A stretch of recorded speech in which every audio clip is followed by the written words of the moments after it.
Hello, good afternoon and welcome to the Midday News. This bulletin is coming to you live from our studios here at Kokomlemle in Accra on digital address GA0993341. It's broadcasting live on Joy 99.7 FM, also live on Love 99.5 FM in Kumasi, affiliates across the country on ABN Radio in London and around the world at myjoyonline.com. The news is brought to you by Telesol 4G, proudly Ghanaian. Telesol, Just a Touch, UMB Bank, UMB Speed Up, DigiBank, Let's Go, and Mark Auto Parts Ghana, distributors of Isuzu and Chevy cars. Mark Auto Parts Ghana, with you for the long run. Coming up in this edition, Chinese ambassador to Ghana brushes off public criticism over StarTimes controversy as he insists it has no intention of taking over the state properties, adding it loves Africa. The project is another giant step aimed at helping local people to access TV information. We'll hear from him as government launches distribution of StarTimes decoders to some areas in the country. Meanwhile, Gibber executives accuse government of changing agreed migration plan. We have details of that. And also, Member of Parliament Health Committee pushes for sanctions against NADMO over donation of expired relief items to flood victims. We'll bring you details. Government to launch full-scale probe into $200 million contract awarded under Mahama administration for construction of 500 affordable housing units at Seglemi, as the housing ministry reviews contractors were paid more than $180 million with no work done. I am not going to allow things to go as it is now. We'll find solutions to then find out the culprits, and if we find anybody culpable, then the law will take its course, because we cannot just put down the taxpayers' money down to trade. If it's not, I don't want. We have details as government signs a deal with the UN to build 100,000 affordable housing units across the country. In sports, Chairperson of Ghana Alcon 2018, Madam Frida Prempeh, allays fears of Ghana losing the hosting right with this to CAF's Extraordinary General Assembly, which will determine Ghana's fate as host of the competition. Join me in 20 for details.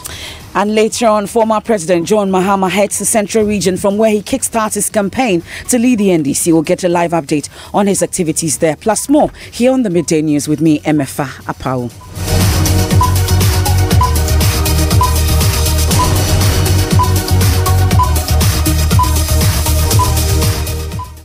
We settle for the details now. And Chinese ambassador to Ghana has brushed off public criticism over the StarTimes controversy. He insists he has no intention of taking over the state's properties. Civil society groups, including the Ghana Independent Broadcasters Association, GIBA, have accused government of handing over the country's digital space to the Chinese broadcaster. Well, today, the Chinese government representative has been speaking on the matter for the first time in Accra at an event to begin the distribution of StarTimes decoders to various villages across the country. Listen to him. The project is another giant step aimed at helping local people to access TV information on national and international events and programs that will increase their awareness and knowledge to improve their welfare. This project will create an opportunity for selected local youth to be trained in providing maintenance support service for the communities, and will provide jobs to over 1,000 Ghanaians. Well, you hear that the Chinese ambassador to Ghana, my colleague Nancy Emefa-Dradosi, is at the launch at Akwebu Basic School here in Accra and joins us on the line. Thank you very much, Nancy. So tell us, what more has the Chinese ambassador been saying? So the Chinese ambassador first mentioned that, they are here to love Africa, to support us, and not to fight us in any way, as has been reported in the media. According to him, he's saying that they have built their ties with other foreign countries on 5 principles, and does not seek to push the agenda on any African country, and so we should dispute all those information. And so for him, China is committed to building a prosperous Africa. But Nancy, do we know which particular stations or which channels will be aired on these stations that they are distributing? Do we know? All right, so they mentioned that for now 20 channels will be airing. Now they mentioned that about out of the 20, predominantly most of them will be African content, and they also stressed that one company called Adepa TV, which mainly shows our Premier League, will be particularly on this particular network. Now, we understand also that the Communications Minister, Eslo Wusu, has also been speaking about this project. What has he been saying? Well, she has been saying that, Ghanaians should open their eyes to this project because she feels that the project is coming in to build our society, to build our network space. And so we should allow it. In fact, specifically mentioned that with the areas of education, there are projects or there are certain channels that are good for public viewing. And so there isn't going to be some projectors to each community in across the 300 villages will be getting projectors, and so they'll mount public viewing, for residents of the community to actually go and actually watch. And so she has just been touting the event and asking Ghanaians to just accept this as it is because it is here for Ghana's betterment. Well, you have my colleague Nancy Emefa Dradosi there at the Akwebu Basic School here in Accra. We can listen briefly to the Communications Minister. From Akwebu Basic School, colleagues from startups. We'll bring you the Communications Minister sound shortly. But even as a government launches the start of the distribution of StarTimes decoders to various villages across the country, think tank Imani Ghana has been engaging members of the Ghana Independent Broadcasters Association on the StarTimes controversy. Joseph Akable is there for us and joins us on the line. So, Joseph, we understand that Giba executives are accusing government of changing agreed migration plan. What exactly are their concerns now? So they explained that government has no business in assisting StarTimes to distribute its satellites to the villages. The point they make is that the satellites that are being distributed use a direct-to-home service, the DTH service, which is a sharp decline from the digital terrestrial television model that government adopted as the way forward in rolling out its digital migration agenda. But what other issues have come up at that meeting? A member of Parliament's Communications Committee, Sam George, he is raising issues about the tax waiver that Parliament Finance Committee granted. He says that from his own estimates, it appears the waiver exceeds the cost of the equipment that they will be bringing in to distribute to the country. So he says that the waiver is about $3 million, whilst the cost of equipment they will be bringing in is less than $1 million. So he thinks that some financial loss may have been occasioned in terms of what the country stands to benefit in the form of taxes. Beyond that, the Ghana Independent Broadcasters Association have been rejecting the claims by the minister that they want to hijack and dictate the pace of the system. They say as far as they are concerned, their interest is the survival of their businesses, and they think that government assistance to StarTimes will create an unequal playing field. The Media Foundation for West Africa said that so far, with the back and forth and the entire conversation over the past 2 weeks, as far as the executive director of the foundation is concerned, it appears the minister has not been entirely transparent in its dealings, and they will want them to put the interest of Ghana ahead of any other interest, and they want them to aggressively advance the interest of Ghanaian businesses, as China is doing for StarTimes by even threatening to cut off some of the aids, as the minister alluded to in the past. But do we have any representation from the Communications Ministry as we speak? Because we know the program is still underway and there are questions that they need to answer. In fact, the founding president for Imani, Franklin Kujo, at the start of the program, did inform the gathering that they had extended an invitation to the ministry, but they got communication from them that due to this StarTimes satellites for villages program that is being launched, it's not likely that the ministry or any representative from the ministry for that matter will be making an appearance at this particular engagement. My colleague there, Joseph Akable, with details from that Imani engagement on this StarTimes issue. Now, away from that, Member of Parliament Health Committee is pushing for sanctions against NADMO over donation of expired relief items to flood victims. We'll hear from him shortly, but you know that it is emerging that relief items donated by Vice President Dr. Mahmoud Baumia to flood victims in Wa are expired products. The Vice President, together with NADMO, donated the various relief items to residents affected by the spillage of the Bagri Dam and also promised to find a permanent solution to the annual ritual. Some of them who spoke to us expressed their disappointment over the development. Rafiq Salam has more. The relief items donated include bags of rice, vegetable cooking oil, maize, clothing, blankets and polymats. However, their joy was short-lived after some of the items, especially the vegetable cooking oil and the mini bag of rice, turned out to be expired. The expiry date on 2 of the bottles from 2 different homes has different dates, but both expired. 1st September 2018, whilst the other is 28th August 2018. 46-year-old tailor and father of 7, Adam Abubakar, narrates how he and 4 of his children fell ill after consuming the rice cooked with the vegetable cooking oil. I had a running stomach. I was asked at the hospital what I have eaten. I told them. I asked my wife to throw them away. Relief items are meant to help us, but if it is making us sick, we have to leave them. My children were hospitalized as a result. The opposition National Democratic Congress in the Upper West region has meanwhile at a press conference waded into the issue. Prosper Poire is the Upper West Regional Communications Officer. Calling on the Vice President to come out with contrite hearts and apologize profusely to the good people of the Upper West region. The regional NADMO boss must be relieved of his position with immediate effect. Reporting for Joy News, Rafiq Salam. Wow. Well, Member of Parliament Health Committee Joseph Yele-Chere says NADMO must be punished. Parliamentary correspondent Joseph Opoku-Gakpo joins us on the line. He will join us shortly, then we can get a reaction from them. Of course, earlier you heard that NADMO had also issued a statement to that effect, and the NDC executives in the region have also been raising concerns. As and when we're able to raise Joseph Opoku-Gakpo, we can hear the concerns of Mr. Yele-Chere.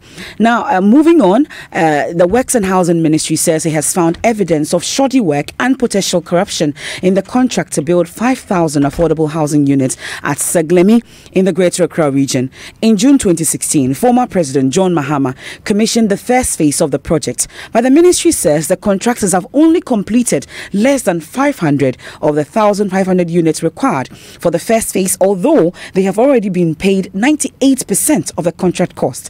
The units, which cost $200 million, have remained unoccupied since. Deputy Works and Housing Minister Frida Prempeh says the ministry has committed to launch a full-scale probe into the matter with a firm assurance that anyone found culpable will be prosecuted. She's been speaking to Evans Mensah in New York. They contracted OAS to put up 5,000 affordable houses at the cost of $200 million. That was in 2014. We're hoping that by 2 years' time they'll be able to complete. Somewhere along the line, they met and reduced the scope of works from 5,000 to 1,400 and 1,504 at the same amount of $200 million. They further reduced it to 1,408 at the same amount, then further reduced it to 1,204. The last time I met with the contractors, I asked them if the NADMO wants to commission Seglemi affordable houses, how many can you offer us? And they were talking about 442.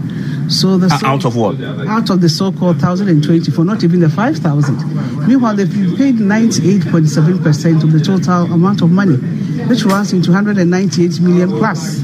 We can't even find documents to all these things. I had to go the extra mile to Bank of Ghana, to Ministry of Finance. I mean, there are no documents to cover all the amounts we paid? Some scanty documents. You know, the last time we met with some of the contractors and their delegation, one of them asked me where I got a particular document from. So we had to put together some sort of documentation. We are still working on it, and I believe at the right time we'll let the press and the whole Ghana know what is actually going on. I am not going to allow things to go as it is now. We'll find solutions to then find out the culprits, and if we find anybody culpable, then the law will take its course. But I don't want to conclude that it's create, loot and share, but we'll have to investigate. Meanwhile, government has just signed a $5 billion deal with the UN to build 100,000 affordable housing units across the country. Frida Prempeh is optimistic this will facilitate government's plan to roll out its policy of a one district, one housing project. Well, it's a dream come true. I've been following up together with their local partners on the United Nations Operations Office for a long time. One of our mandates is to ensure that we provide affordable houses for the good people of Ghana. They are going to sink a whopping sum of $5 billion into this housing project. Government is not going to pay a dime on it. They're going to pre-finance the project. Our mandates or our part of the deal is only to provide land. We are hoping that within the space of 2 to 3 years, they'll be able to put up the 100,000. We've heard about it's going to be a social housing, but in real terms, how are you defining that? In cost, for example, for the ordinary Ghanaian, what cost range are we looking at for the housing to build? Cost, I can't talk about cost because it depends on so many factors. It depends on location. It depends on the kind of materials we're going to use and all that. As a ministry, we want to leave any legacy. We want to make sure that we're able to complete the affordable houses that was started by before, and we're also able to initiate new projects within the system. And this is going to be across the country. This is not going to be only Accra centered. Yeah, I told Nana that we're also looking forward to a situation where we have one district, one housing project. So we've asked all the members of parliament to submit to our ministry if they have access to parcels of land in their communities with all the documents from the traditional authorities and all that. We don't want to have any litigation on land. So far the response has been very good, and even the members of parliament are sitting on our neck asking us when we're going to. You have there Frida Prempeh, Deputy Works and Housing Minister. Let's stay a while longer in New York, where President Akufo-Addo is expected to later today address the UN General Assembly in New York. Foreign Affairs Minister Shelley Ayoko-Botry has been speaking to us ahead of that. He's going to talk about Ghana beyond aid and the fact that the time has come for us not to be exporters of raw materials, but value addition to our raw materials, and that would also create jobs and so on. And so these are the areas that I would expect him to touch on, and that the world should look at Africa differently from how they have normally looked at us as a poverty-stricken continent. You heard the Foreign Affairs Minister Shelley Ayoko-Botry.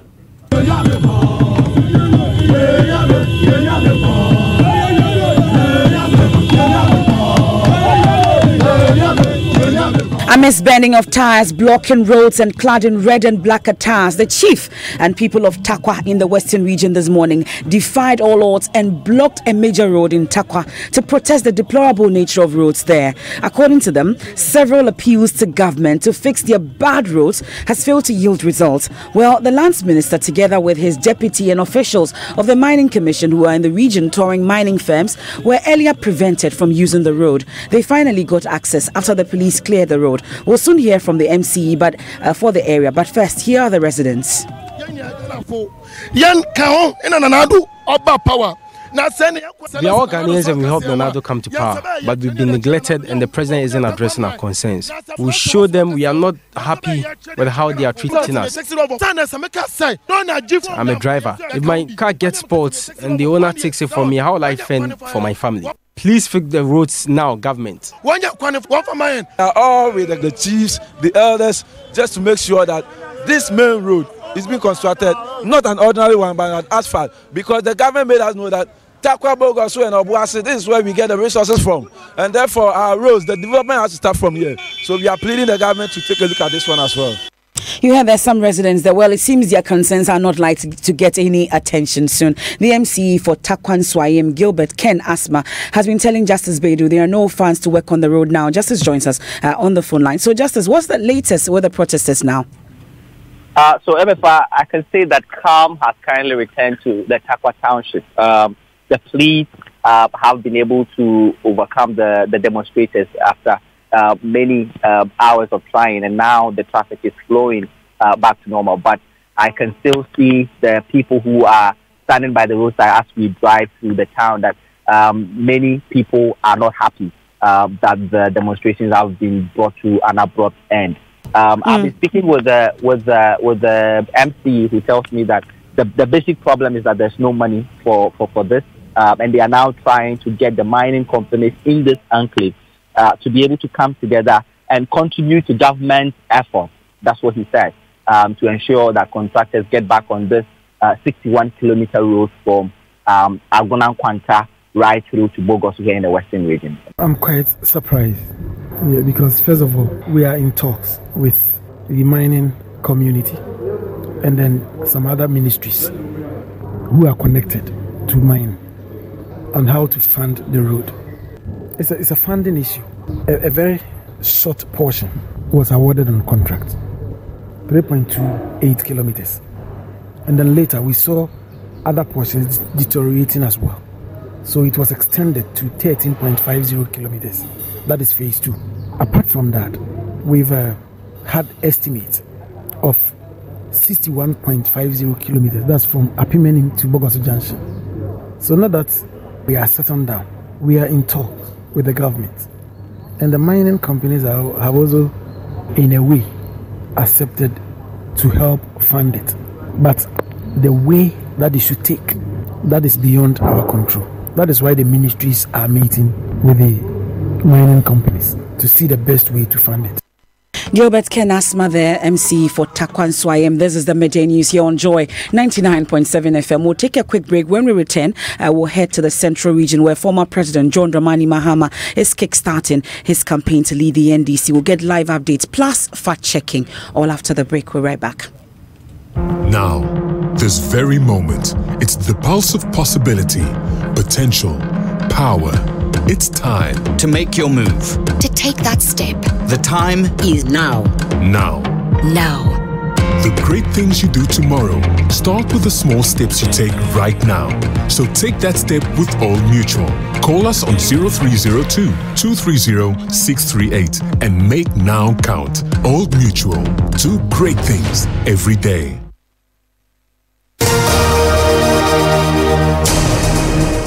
Thanks for staying with us. You're welcome back. It's time now for the latest from the world of sports. Yes, and Ghana's fate of hosting the African Women's Championship will be determined this weekend when members of the Confederation of African Football, CAF, converge in Cairo for their extraordinary General Assembly. Now, according to our checks, the inspection team have presented their last report, and upon that, a decision will be taken. And ahead of that, though, chairperson of the local organizing committee, that's Madam Frida Prempe, says Ghana will be ready to host the rest of Africa in November.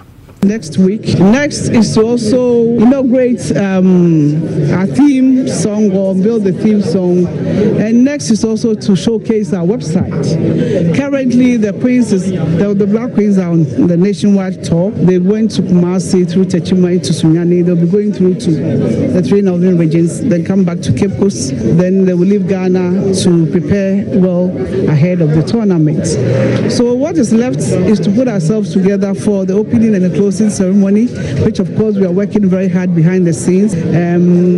Everything is together now. They'll start rehearsing the next 2-3 days, and so far so good. The other thing that is left to be done is putting little things, little touches to our infrastructure. We don't have any problem with hotel accommodation. We don't have any problem with catering, immigration, and all that. So basically, I would say that we are between 75 to 80% out there on the job. So far so good. So that's Madam Frida Prempe. She's chairperson of the Alcon Local Organizing Committee. Now, for all Manchester United fans, all is not well at the club. Well, yesterday they lost to Derby in the Carabao Cup on penalties, and this morning at their training ground at South Carrington, there is this video of Jose Mourinho and who is the manager, and Paul Pogba, which is actually trending on social media. And in a video, you see Paul Pogba jogging towards Mourinho, Carrick, and one other person. He shakes all three of them, and Mourinho is seen saying something to Pogba, which the Frenchman obviously isn't happy with it. So there is fire on the mountain at Manchester United, and we'll see how that will go. Before this, he had been stripped of the captaincy, and now the game he was not involved in yesterday's game. He was in the stands, and this morning this happened as well. So we'll see how it is. We'll get to the bottom of it.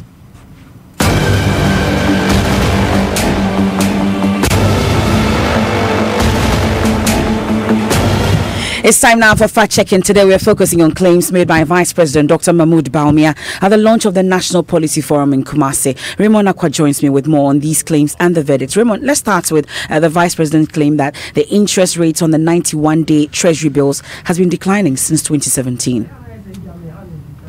Interest rates on the 91-day Treasury bills declined from 16.8% in 2016 to 13.3% in December 2017, and now stands at 13.4%. The verdict? This is true in all of its forms, right from the 2016 one through to the 2017 one. It's instructive to know that the money market rate, that's what the summary of macroeconomic data from the Bank of Ghana stipulates on the 21st September 2018 release, supports this claim. Now, he's also been talking about the policy rate, and says the Bank of Ghana has reduced it significantly. Bank of Ghana has reduced very significantly its monetary policy rate from 25.5% by the end of 2016 to 20% by the end of 2017, and it currently stands at 17%. What's the verdict? This is also true. The 25.50% was actually effective in November 21, 2016. If you actually put it back to November 27, 2017, it's also true that this particular 2017 year had 20%, and the March 21 to 23 released, but March 23 effective date was also 18%. So there is actually significant reduction in the policy rate within the period you're talking about. Let's talk about the agri sector. He says there's an increase in the growth from 2016 to 2017. Agricultural growth increased from 3% in 2016 to 4.3% in 2017. The verdict? It is true that there was an increase in the growth, but it's not really the case that it was from 3.0 to 4.3. In effect, according to the annual 2017 GDP of the Ghana Statistical Service, the increment was actually from 3.0 in 2016 to 8.4 in 2017. Indeed, they also said that the share of GDP, however, declined from 18.7% in 2016 to 18.3% in 2017. Raymond Akwa with fact checking. Now let's turn our attention to the Volta region, because residents of Sogakope say the lower Volta bridge has become a death trap as a defective spot and dysfunctional street lights are causing fatal accidents. Although some minor works were done after Joy News' earlier report this year, the residents say it is not enough as 2 more people have died on the stretch in less than a year. Maxwell Agbagba returned to the Volta region and now reports. It's so hard to feed myself now. Sometimes I feel like committing suicide. Voice of mother of 30-year-old Ebenezer Tonyeva narrating to me how she lost her son. When we spoke to her in March this year, she said the bridge was poorly lit and had an uneven surface around the expansion joints. 2 months after Ebenezer's mother made a passionate appeal for the bridge to be fixed, another man, 20-year-old Bestway Kwabla Clinton, died at the same spot. Here, family members dropped wreaths on his coffin as they bade him farewell.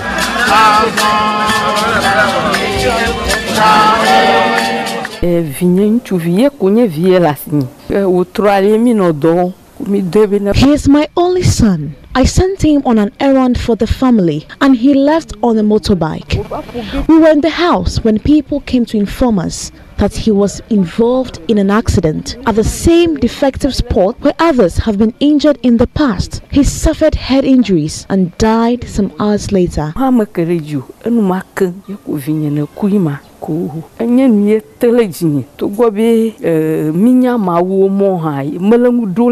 we did not know God's plan, I was hopeful he would take care of me when I become old and weak. He was not sick. It is a painful experience. I have met a former South Tongue Assembly member, Maxwell Lukuto. Together with other residents, they have been pushing for the dysfunctional street lights to be replaced and the uneven surface worked on. It's causing a lot of death and accidents and maiming a lot of people on this very bridge. I believe that we have a highway and road or bridge maintenance unit that is responsible for fixing these things. But we can count about 4 or more deaths and several people hospitalized because of this expansion joint deterioration. Now, Development and NGO Plan International says the lack of safe water in the Volta region village of Mango Tideke is a reflection of what it describes as inequality in the provision of the commodity in parts of the country. A Joy News story revealed how residents, including toddlers, are forced to drink dirty water littered with sand and rotten wood. They drilled a borehole for us, but the water isn't flowing. We drink and bathe with it. It is dirty, but our only option. The borehole doesn't flow. Sometimes we filter this water for use. When I see the DCE, I will tell him to come and use this water. If it's not good for him, then he should drill another borehole for us. The manager in charge of water, sanitation and hygiene at Plan International, William Zoro, says it's time the people got safe water. Now let's head to the central region, because former President John Mahama is kickstarting his campaign to lead the opposition NDC in the 2020 presidential election from Ewutu Senya East and West in the central region. The former president, who is expected to visit other constituencies during his 4-day tour campaign of the region, will share his vision with delegates and seek their mandate to lead the party. It's time now for social social media. Unfortunately, we're unable to bring you that. That's it for the midday news here on Joy 99.7 FM. There's more news when you log on to myjoyonline.com. I am MFA Pau. Thanks for your company.